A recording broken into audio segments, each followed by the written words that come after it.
So ngayong umaga ay nais kong ibahagi sa inyo yung sinasabi ng iba, ng marami, na the most neglected books in the New Testament. Na sabi nila, katulad na lamang si David Powson, ang sabi niya, the most neglected books in the New Testament. Yun ang kanya sinabi. Marami siyang dahilan kung bakit the most neglected book siya sa New Testament. Marami siyang dahilan, hindi ko na i-share sa inyo yung mga dahilan niya. Mahaba yung kanyang Pero ang sinasabi niya dito, nais kong i-coach yung sinabi niya, its message is ever relevant and need to be heard by the church today if it is not to be increasingly riddled with the same problem. Yun ang sabi ni David Powson. Kung bakit neglected ito pero most relevant siya itong book na ito na aking ibabahagi sa inyo. At makikita natin most relevant sa panahon nating itong book na ito. Ang sinasabi ko pong libro dito sa New Testament ay ang walang iba kundi ang Judas. Jude sa English. Yehuda sa Hebrew. Kung babasahin natin itong ang sulat ni Judas o ni Jude, no, itong lamang po naman siya, maikli. Pinakamaikli nga rin po siya, sabi niya, no.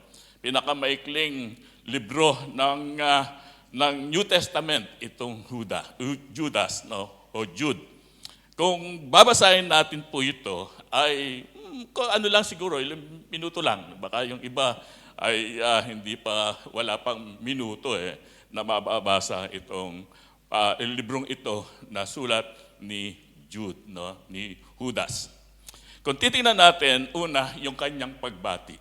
Yung pagbati po niya, ang sabi niya, si Judas na alipin ni Jesucristo at kapatid ni Santiago sa mga tinawag na minamahal ng Diyos Ama at iniingatang para kay Kristo Jesus. Sa kanyang pagbati ay ipinapakilala niya ang kanyang sarili na ang pangalan Judas o Jude, sa Hebreo ay Yehuda, ay sinasabi niya na ito ay kapatid siya ni Santiago. Kapatid siya ni Santiago.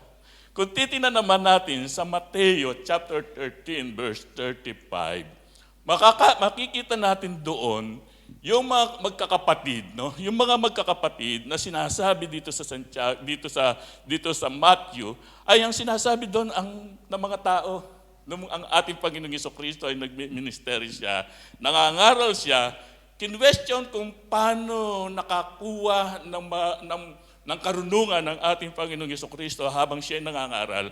At ang sinasabi ng mga Pariseo at ang mga tao sa kanilang paligid, ang sabi niya, hindi ba ito ang anak ng karpintero? Tinutukoy ang ating Panginoong Jesucristo. Hindi ba ang kanyang ina ay tinatawag na Maria? At ang kanyang mga kapatid ay sina Santiago, si Jose, si Simon, at si Judas. Yun ang dito, no? Ang tinutukoy dito na anak ng karpintero ay ang Panginoong Jesucristo, si Yeshua na anak ni Jose, na anak ng karpinterong si Jose. At tinutukoy din dito na si Santiago, si Jose, si Simon, si Judas, hindi yung Iscariote, ay mga kapatid ng Panginoong Jesucristo kay Maria. Na kapatid ng Panginoong Jesucristo kay Maria. So, ibig sabihin, magkakapatid sila sa ina. Magkakapatid sila sa ina. Si Jose, si Judas, si Simon, si Santiago, ay magkakapatid sila. Kapatid sila sa ina. Kasi ang nanay nitong mga ito ay si Maria, si Miriam, na asawa nitong si Jose. Merong account sa gospel, no po.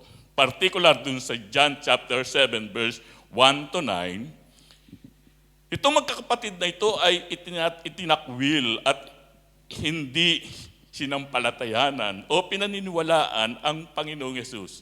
Ito magkakapatid.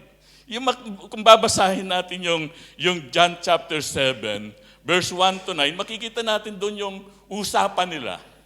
Yung isang araw, tinanong ko si Ate Presi, bakit kaya parang hindi rin sila magkakasundo itong mga magkakapatid na ito eh. Kung babasahin natin yung chapter 7, verse 1 to 9, parang hindi sila magkakasundo. Siguro, sabi ko, minsan dumarating sila sa punto na wala silang makain.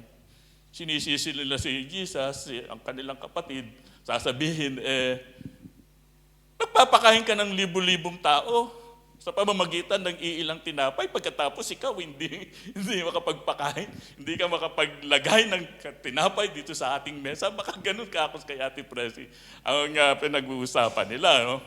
At baka yun ang kanilang bakit may mga senaryo na hindi nila sinasampalatayanan, hindi nila pinaniniwalaan ng ating Panginoong Jesucristo. Kaya kung papansinin natin doon sa John chapter 7, magandang basahin ko po yung talata para makita natin yung sinasabi kong punto dito sa ating pong pagbubulay-bulay dito sa sulat ni Judas, dito sa John chapter 7 verse 1.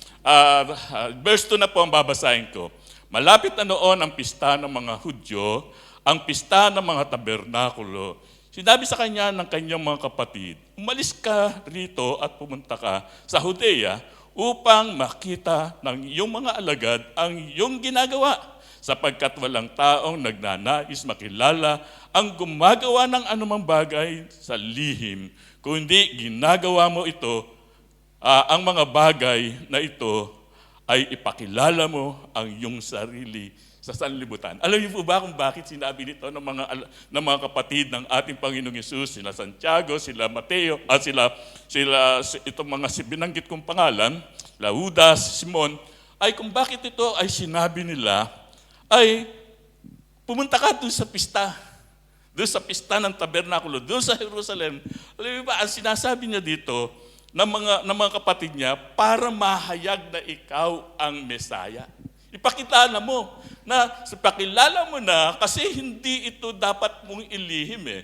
Kasi ang paniniwala nila, ang kanilang alam ng mga Jewish ay yung manggagaling sa mga pista ng tabernakulo ang Mesaya. Kaya ang sabi ng mga alagad, pakilala mo, pumunta ka na doon sa Jerusalem. Pista ng tabernakulo ngayon para mahayag na ikaw ang siyang Mesaya. Yun ang mga magkakapatid. Ang sabi doon, sapagkat maging ang kanyang mga kapatid, ang mga kapatid niya ay hindi sumampalataya sa kanya. So, ibig sabihin, hindi siya pinaniwalaan ang ating Panginoong Yesus, yung kanyang mga kapatid mismo. Po.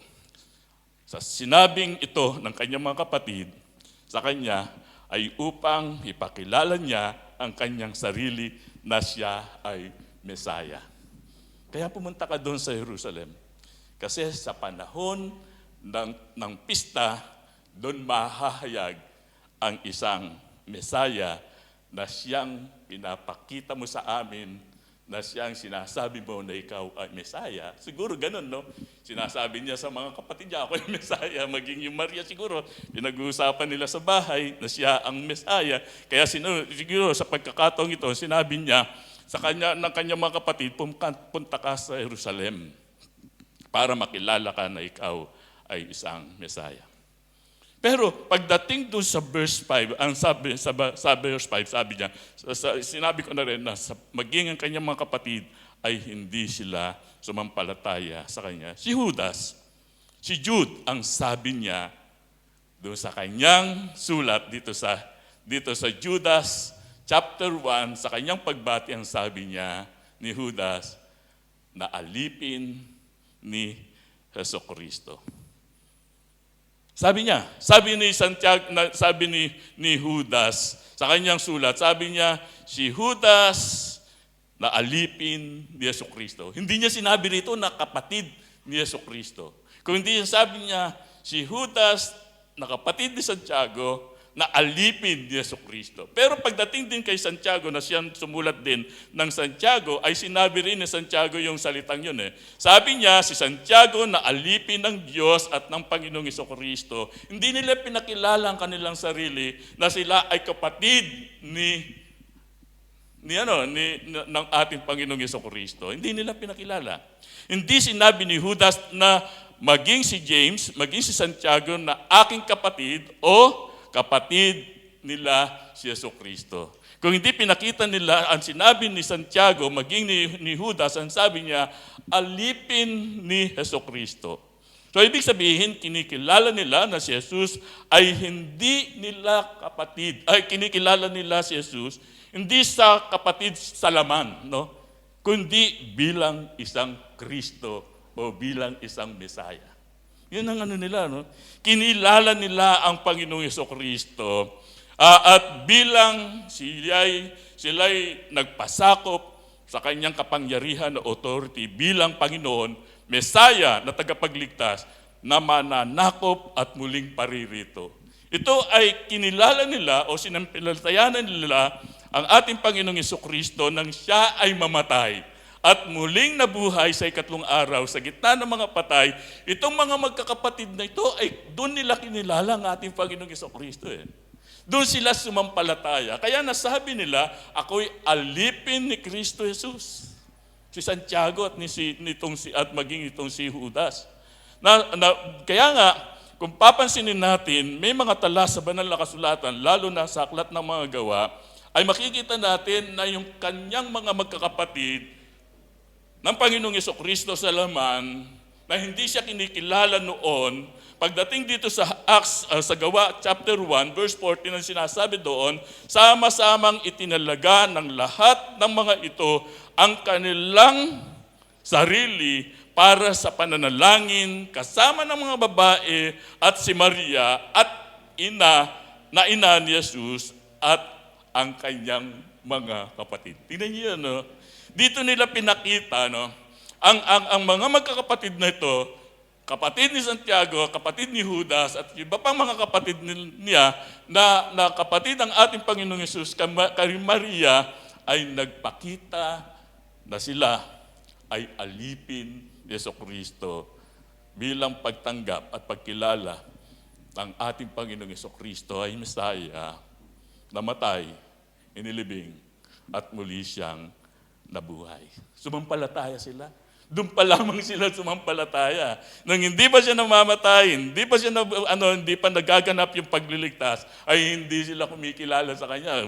Siguro kahit anumang gawin ng Panginoong Yesus, ay hindi nila siya pinaniniwalaan. Pero pagdating dito sa ganitong senaryo ng kamatayan ng ating Panginoong Jesucristo, yung Kanyang pagkabuhay na maguli, baka iba na to, no?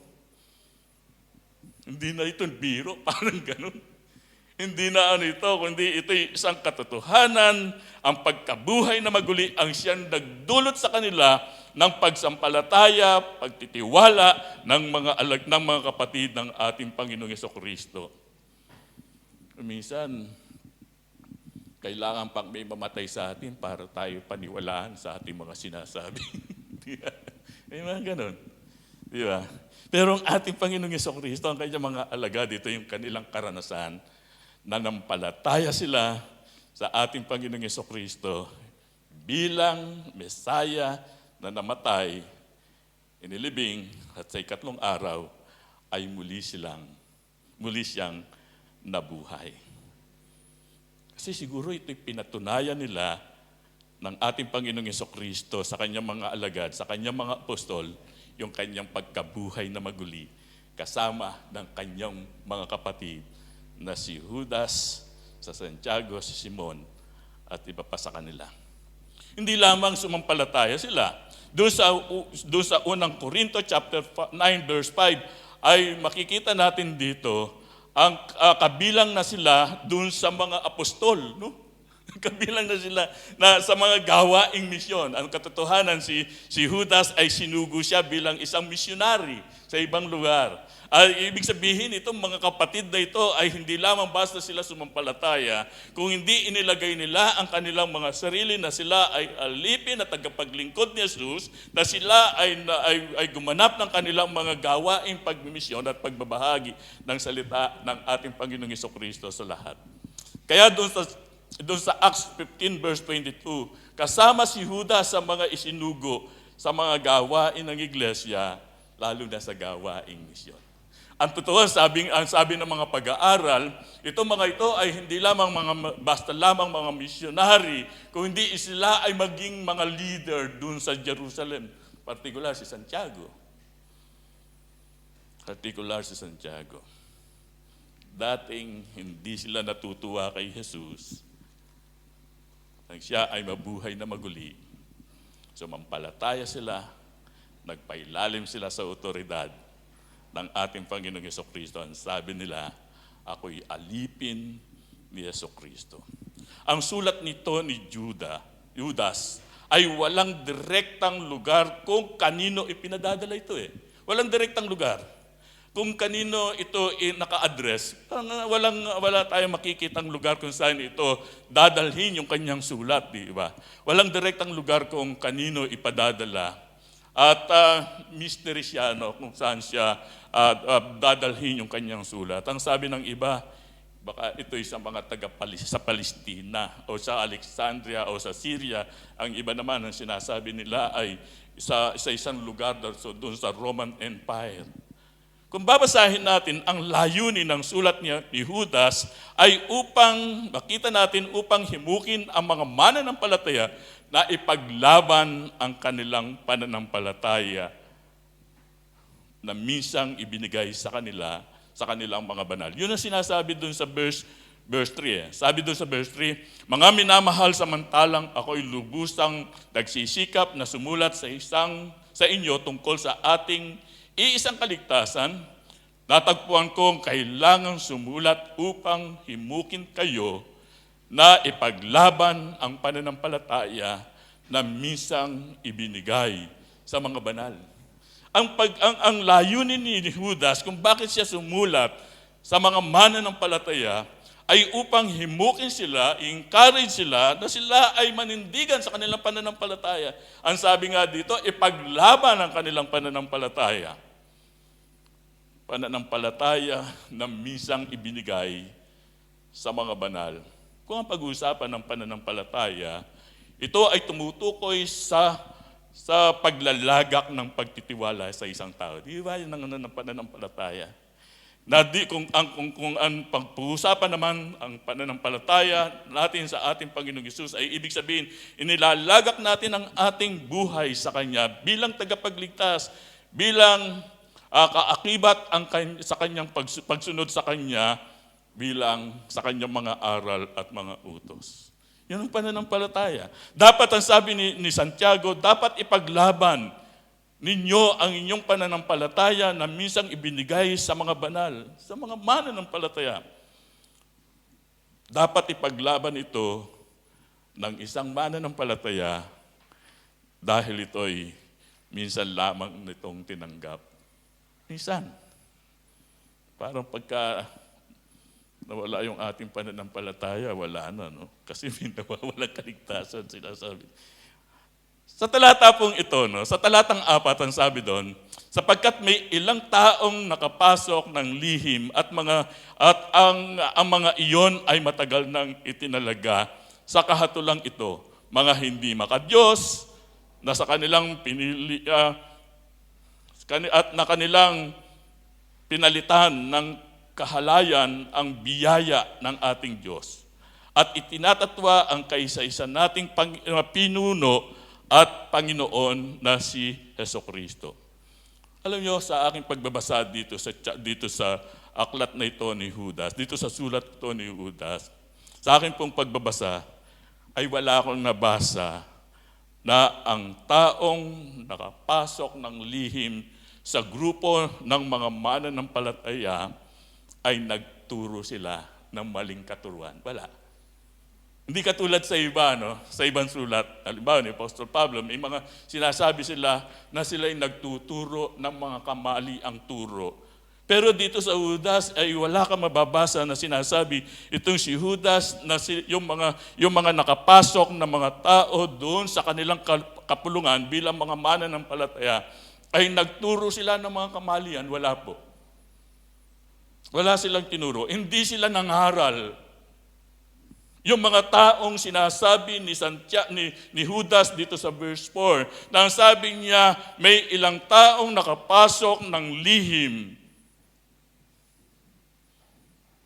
Hindi niya sinabi na itong mga pumasok ng lihim na mga taong ito ay nangangaral sa inyo ng mga maling katuruan. Hindi niya sinabi yun. Wala tayong mababasa. Ako, hindi binalikan ko yung ilang bagay, ilang beses itong mga talatang ito. Wala akong nakitang nagturo itong mga taong ito na pumasok sa loob ng kalipunan ng mga mananampalataya.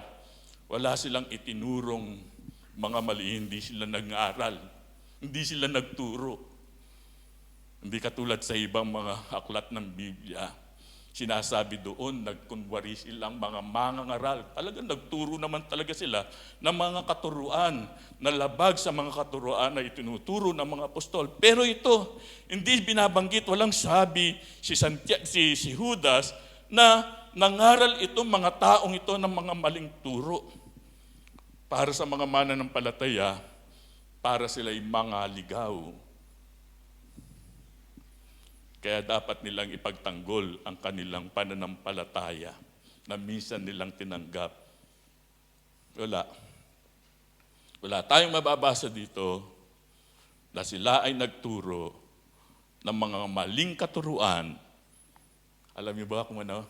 Kundi ipinakita nila ito sa pamamagitan ng klase ng kanilang pamumuhay.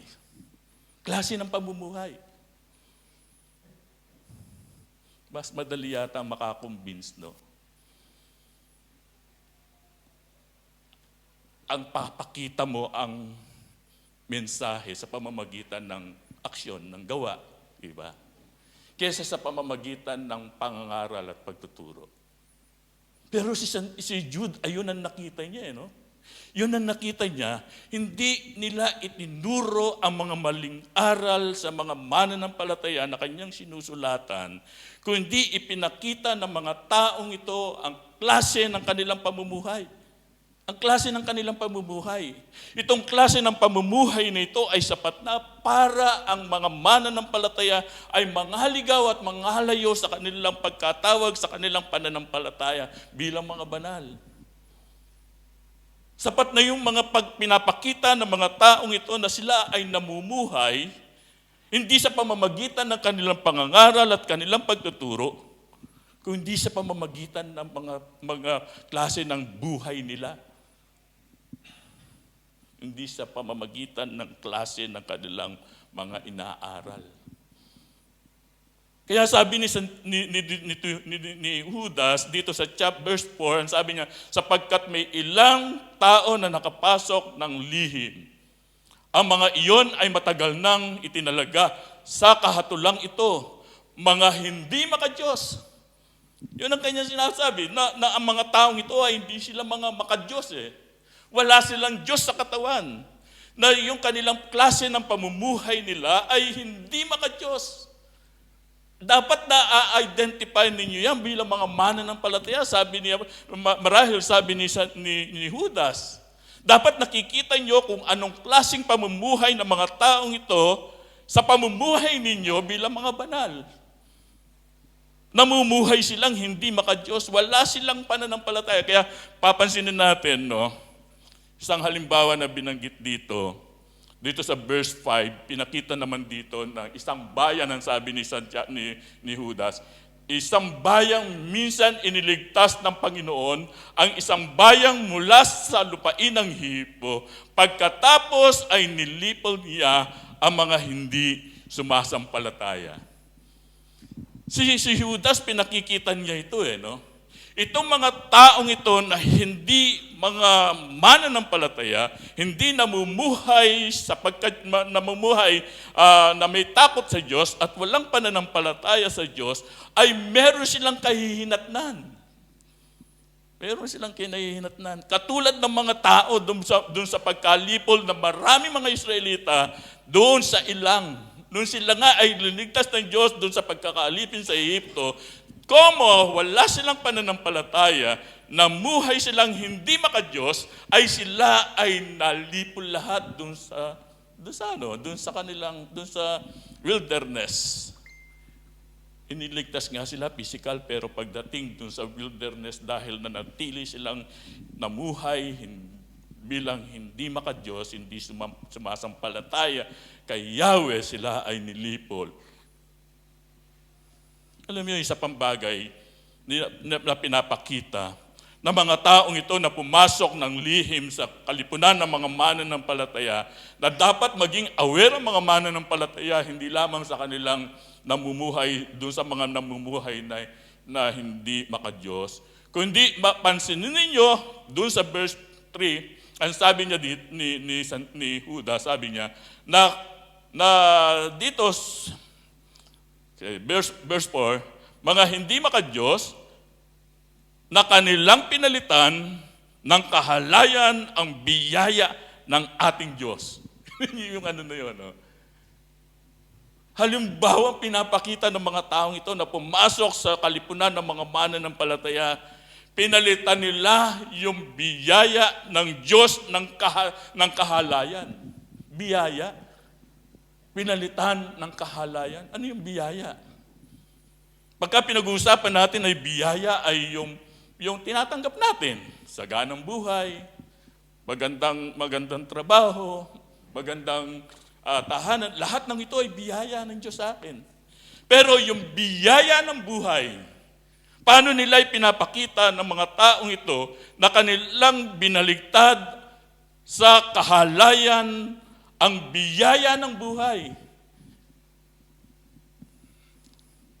Biyaya ng buhay, binalitan nila ng kahalayan. Yung buhay na nasa sinapupunan ng ina ay wala man lamang pag-isip na ito'y kanilang kitlin. Pinalitan nila ng kahalayan ang biyaya na minsan ipinagkakaloob ng Diyos sa kanila. Kanilang pinalitan ng kahalayan ang biyaya ng ating Diyos. Ang biyaya ng pag-aasawa.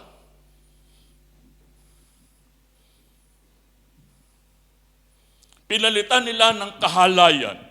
Pero mamumuhay sa gitna ng bilang mga banal, bilang mga mananampalataya, ang mga kasama mo na nakalipunan ng mga mananampalataya, ang kasama mo, ang kanyang klase ng kanyang pamumuhay, ay yung biyaya na binibigay ng Diyos sa kanila, bilang biyaya ng pag-aasawa, ay iba yung kanyang ginagawa. Ang biyaya ng pag-aasawa ay nag-aasawa ang lalaki at babae lamang, katulad ng sinasabi ng banal na kasulatan. Yung biyaya na yon na dapat kang mag-asawa ng lalaki, kung ikaw ay babae, ikaw na lalaki ay dapat kang mag-asawang babae, hindi ng lalaki sa lalaki o sa babae. Ibig sabihin, nilalapastangan mo, binabaliwala mo ang biyaya ng pag-aasawa na ipinagkakaloob sa atin ng Diyos. Sabi ni Jude, kanilang pinalitan ng kahalayan ang biyaya ng ating Diyos. Biyaya ng pakiramdam, ng sexuality. Yung urge natin, kung ikaw ay lalaki, ang urge mo sa iyong asawang babae, ganun din naman yung babae sa kanyang asawang lalaki, ay ito'y biyaya ng Diyos eh. Yung sexual nating pangangailangan ay biyaya yan ng Diyos. May mga nagsasabi, marumi ang pakikipagtalik eh. Pero ito'y isang biyaya. Pero ang sabi ni Judas, ang sabi niya, pinalitan ng kahalayan ang biyaya ng ating Diyos. Kung ang biyaya ng pagkikipagtalik ay ginawa nila na nakikipagtalik sila sa kanilang kapwa lalaki kung lalaki, kapwa babae kung babae, ito ay pinalitan nila ng kahalayan ang biyaya ng Diyos. Kaya makikita rin natin yung sinasabi dun sa iba pang mga talata na sinasabi dito sa Judas, ang sabi dun sa verse 10, kagaya ng mga hayop na walang pag-iisip, sila'y winasak. So, ibig sabihin yun ng ano nila, no? Makikita natin, ang lahat ng yan ay nasa ating kapaligiran, na yung biyaya na binibigay ng Diyos sa atin ay kanila itong inilagay sa kahalayan. Yung biyaya ng ating katawan. Yung biyaya ng katawan. Biyaya yan na binigay sa atin ng Diyos, yung ating kumpletong katawan. Bagamat may mga tao na may mga depekto ang kanilang mga katawan, may mga bulag, may mga pipi, may kung ano pa mang mga kapinsanan, pero nananatili ang lahat ng ito ay biyayang mula sa Diyos na ibinibigay sa atin. Pero mapapansin natin, sa ating kapaligiran, yung magandang katawan ng isang babae ay ginagawa ng isang katawan ng lalaki. Ang katawang magandang lalaki ay ginagawang katawang pambabae. Kahalayan ang pagpalit sa biyaya ng Diyos. May kwento yung isa kong kasama sa trabaho. Habang nagkukwento kami, napag-usapan namin yung tungkol dyan sa mga ano na yan. Sabi niya, merong isang mag-asawang Pilipino, dalawa yung kanyang anak. Yung isang anak niya, inaasahan na hindi na siya magkakaanak kung siya man ay mag-asawa dahil meron siyang depekto. Pero yung isang anak niya, na lalaki, ay nakapagtrabaho na siya. Trabaho siya, nagsikap siya, nag-ipon siya ng pera. Talagang ano siya, nung sapat na yung kanyang pera na kanyang inipon, alam niyo na kung sasabihin ko sa inyo, pumunta siya ng Thailand. Tumatango na kayo kagad. Alam niyo, pagbalik niya dito, talungkot yung mga magulang. Dahil yung ari niya, pinaputulan niya dahil pinalitan niya ng aring pambabae. Yung kanyang dibdib na dating macho ay pinalitan ng dibdib ng pambabae. Ang sabi ng mag-asawa, yung kanyang mga magulang, wala na tayong pag-asang magkaapo dito sa ating anak na ito. Dahil ang biyaya ng katawan na binigay sa kanya ng Diyos ay pinalitan ng kahalayan. Biyaya ng katawan. Maraming mga tao na kung saan ay ginagawa nila kung ano ang ginagawa nila sa kanilang mga katawan. Hindi lamang sa pagpapalit ng mga kasarian. Ginagawa nilang itsurang mga, may nakakita na ba kayo na itsurang demonyo? Di ba? May mga sungay. May mga tato, kung anong mga tato dun sa kanyang katawan. Bagamat sinasabi ng iba ay kultura, ginagalang natin po yun. Kasi yung mga Maori yun ang kanilang di ba? Isang kultura. Mayroon tayong paggalang dun sa mga ganong kultura. Pero yung gawin mo na yung katawang biyayang napakaganda, nanlilikha ng Diyos, na ang Diyos nang siya likahin niya, ang tao, ang sabi niya ay pawang mabuti. Pagkatapos ikaw ngayon ay papalitan mo ng isang karumal-dumal na itsura, ang magandang itsura mo, biyaya ng katawan na ibinibigay sa atin ng Diyos ay pinalitan ng kahalayan. Kaya kung babasahin natin dito sa verse 7, ang sabi dito, gayon din ang Sodoma at Gomora at ang mga lungsod sa palibot ng mga ito ay gumawa naman ng pakikiapid at nalulong sa kakaibang laman ay iniligay sila bilang halimbawa na nagdaranas ng kaparusahan sa apoy na walang hanggan. Ito, no? Ito yung gumagawa nito, sabi ng ni Judas, ano? Ito yung kanilang magiging karanasan dun sa karanasan ng mga tao dun sa panahon na ginunaw ng Diyos ang Sodoma at Gomora. Alam niyo, minsan, binanggit lang ating Panginoong Jesucristo itong Sodoma at Gomora dun sa kanyang mga alagad. Kung ano yung doon, no? Sodoma at Gomora. Ayon daw kay dun sa historian, Jewish historian na si Josephus, no? Claudius Josephus, ayon kay Oson, isinulat ni Josephus yung tungkol dito sa Sodoma at Gomora 2,000 years ago, pagkatapos mangyari ang Sodoma at Gomora, nang sabihin daw ng ating Panginoong Hesus ang tungkol dito sa Sodoma at Gomora, 30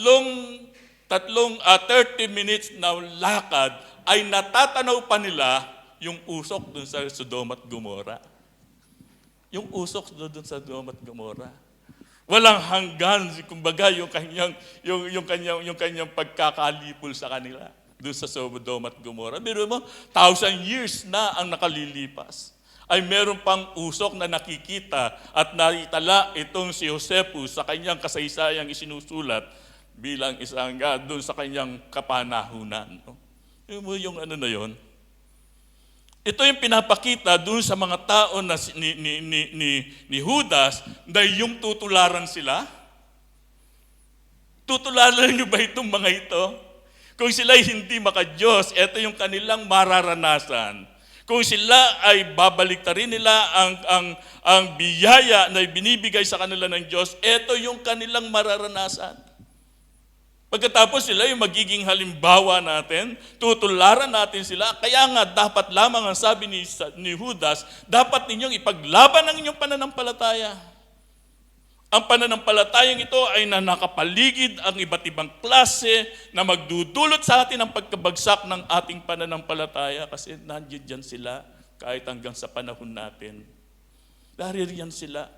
Nakakasalamuhan natin sila. Marahil wala dito sa loob ng ating grupo yung mga taong ito, pero nakakasalamuhan natin sila sa loob at labas ng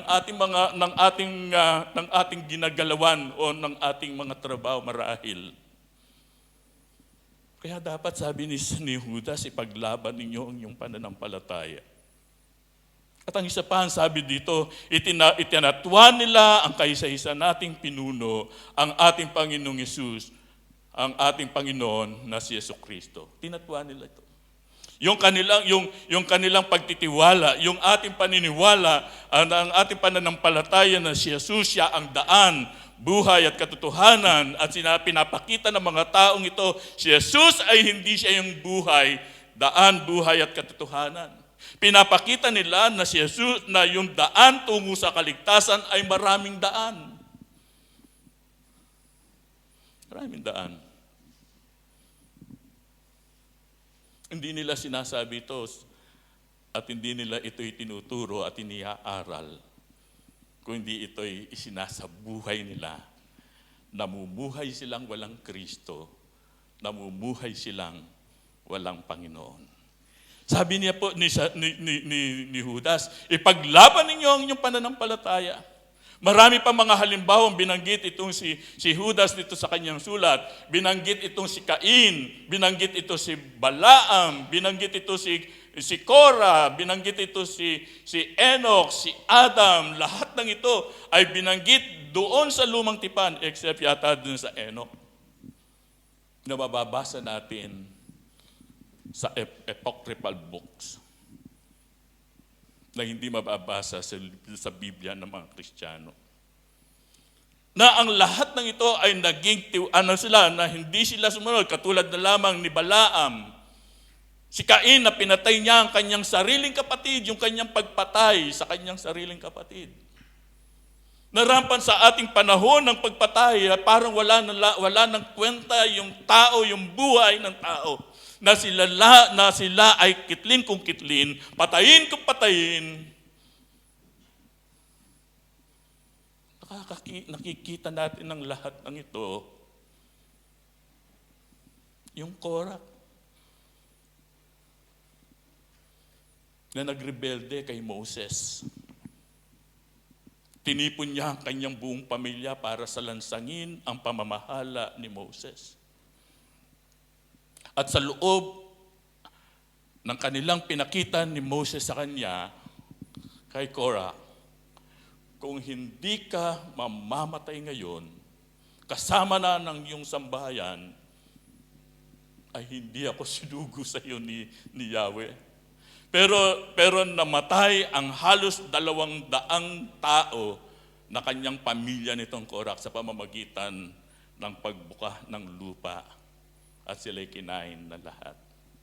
Mga halimbawa na pinakita ni Judas dito sa kanyang sulat, na ang lahat ng ito na naririyan sa ating paligid, naririyan nakakasalamuha natin ang kagahaman sa salapi, ang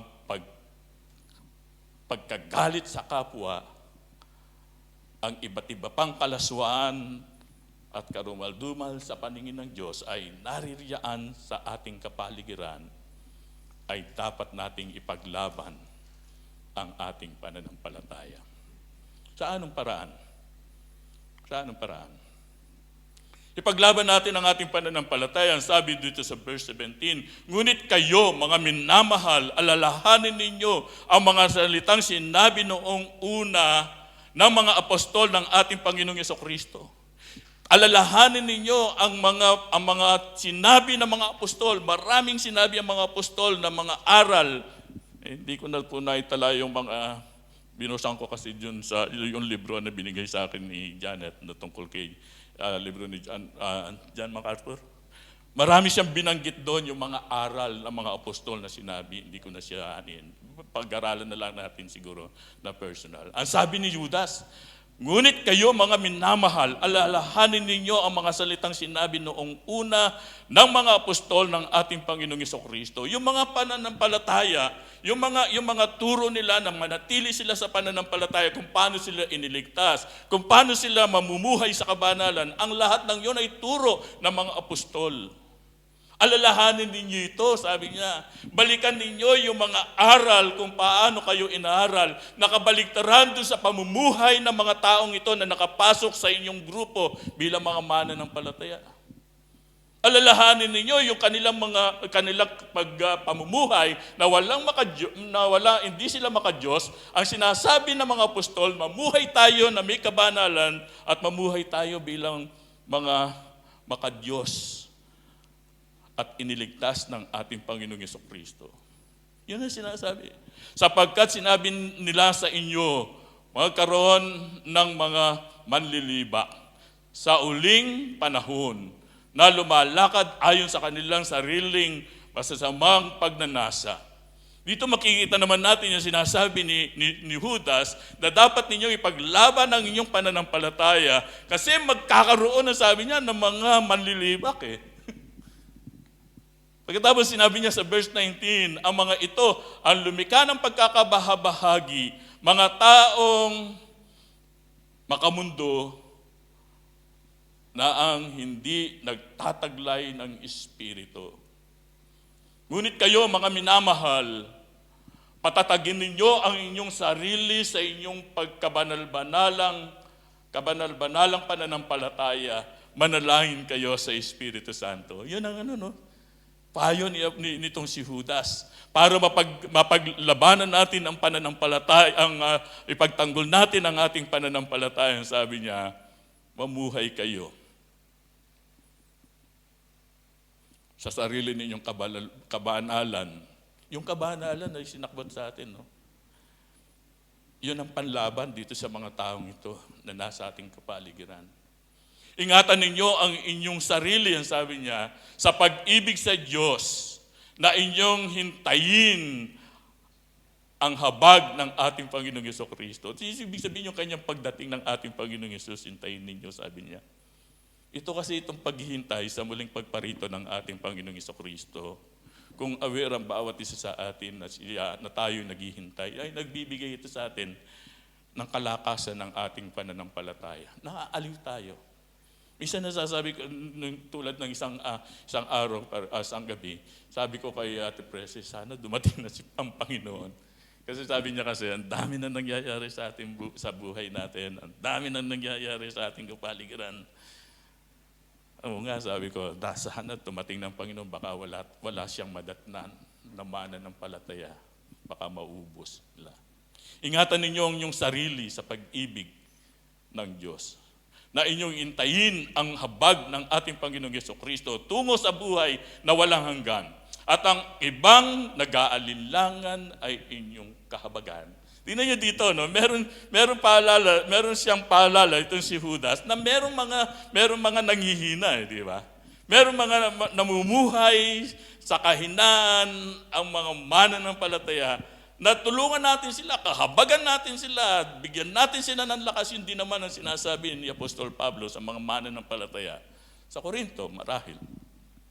At makikita rin natin na sabi diyan, at ang ibang nag-aalinlangan ay inyong kahabagan, ang iba'y inyong iligtas na agawin ninyo mula sa apoy, at ang iba'y inyong kahabagan na may takot, na inyong kauputan, maging ang damit na nadungisan ng laman. Ibig sabihin yun, nagkakasala. Agawin sila sa apoy ng impyerno.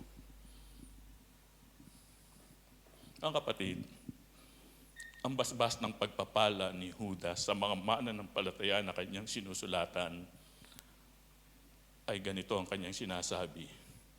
Ngayon, sa kanya na may kakayahang mag-ingat sa inyo mula sa pagkakatisod, ay sa inyo'y makapaghaharap ng walang kapintasan sa harapan ng kanyang kalwalhatian na may malaking kagalakan sa iisang Diyos na ating tagapagligtas sa pamamagitan ni Jesucristo na ating Panginoon. Sumakanya nawa ang kalwalhatian, ang karangalan, ang kapangyarihan at ang kapamahalaan bago pa ang lahat ng panahon at ngayon at magpakailanman. Amen. Dito sa basbas ni Judas, nagbibigay sa atin ng kumpiyansa ng pagtatagumpay sa ating laban sa ating pananampalataya. Kasi ang sabi niya, doon sa makapag-iingat sa inyo mula sa pagkakatisod. Biro mo yun? Sa kabila ng tayo namumuhay doon sa paligid na hindi maka-Diyos na lipunan, mag-iingat sa atin mula sa pagkakatisod. Na siya naman maghaharap sa atin na walang kapintasan sa harapan ng kanyang kalwalhatian na may malaking kagalakan. Ito yung kumpiyansa niya. Ito yung magbibigay sa atin ng pagtatagumpay sa ating pananampalataya kung sinusubok ang ating pananampalataya sa pamamagitan ng klase ng ating lipunang kinagagalawan. Ang sabi ni Judas, na makapaghaharap sa inyo sa walang kapintasan sa harapan ng kanyang kalwalhatian na may malaking kagalakan sa iisang Diyos na ating tagapagligtas sa pamamagitan ni Jesucristo na ating Panginoon. Sumakanya nawa ang kalwalhatian, kagalakan, kapangyarihan, at kapamahalaan bago pa ang lahat ng panahon at ngayon at magpakailanman. Amen. Tayo pong lahat ay tumayo.